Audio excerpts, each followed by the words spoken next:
Emotional hook. Inciting incident. My boarding pass was still warm in my hand when my father ripped it away. "You're not coming," he said, eyes flat. "She's taking your seat. She deserves it more." I stared at him, at her. My brother's fiancée, all fake smiles and gold digger charm, clutching my Louis Vuitton carry-on like it already belonged to her. $26,000, my money. Months of planning, paid in full by me, and just like that, erased. Something inside me went still. Not shattered, not broken, just quiet. Backstory: the relationship. I used to think my father respected me, the daughter who never asked for help, the one who built a business from scratch while my brother cycled through failed startups and trust fund bailouts. But respect has a strange expiry date in our family. When the golden boy met her, the whole dynamic shifted. She flattered him, laughed at his jokes, and let him feel like a king. My father adored her instantly. I became background noise. Still, I played along. I hosted them for dinners, bought her expensive gifts, even helped plan their engagement party. I told myself it was family. That's what you do. I should have known better. Discovery of betrayal. The first sign came weeks before the trip. Dad started making small changes to the Dubai itinerary, adding her name to reservations, removing mine from group dinners. I confronted him once. He brushed it off. "Don't be petty. She's family now." But the final blow came 2 days before departure. I overheard them in the kitchen. "She's too independent," my father said. "This trip will mean more to you than her." Her reply was syrupy sweet. "I just feel bad, taking her spot." They both laughed. Shift in mindset, strategic planning. That night, I didn't cry. I didn't scream. I poured myself a glass of wine, opened my laptop, and logged into every booking portal, every account, every vendor tied to the trip.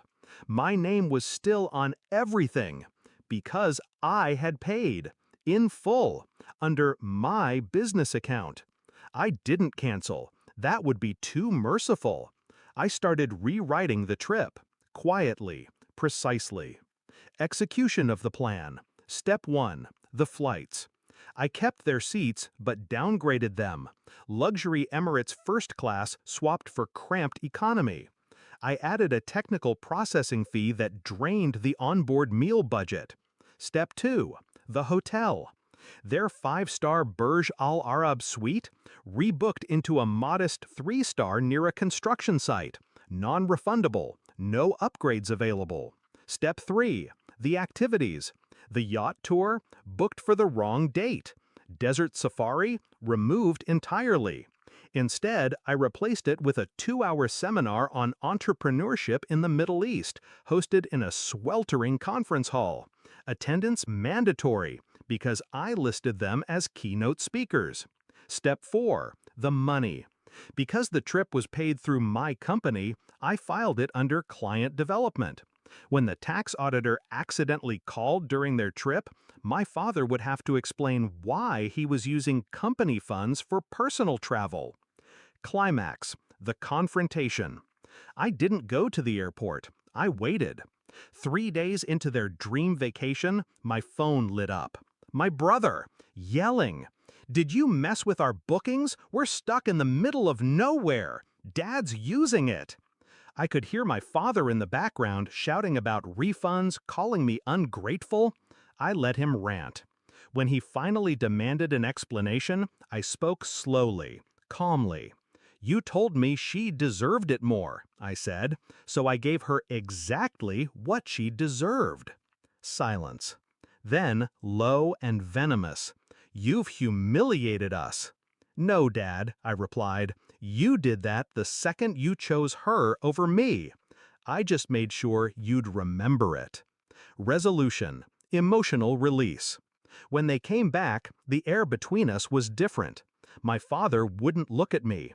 My brother's fiancée avoided me entirely. 2 weeks later, my father quietly transferred back the $26,000. No apology, just restitution. I didn't need the money. What I needed was proof. Proof that I wasn't powerless, that I could take their cruelty, dress it in silk, and hand it back to them with a bow. And now, every time my father starts to dismiss me, his eyes flicker, just for a moment, like he remembers Dubai. I smile when I see it, because he should.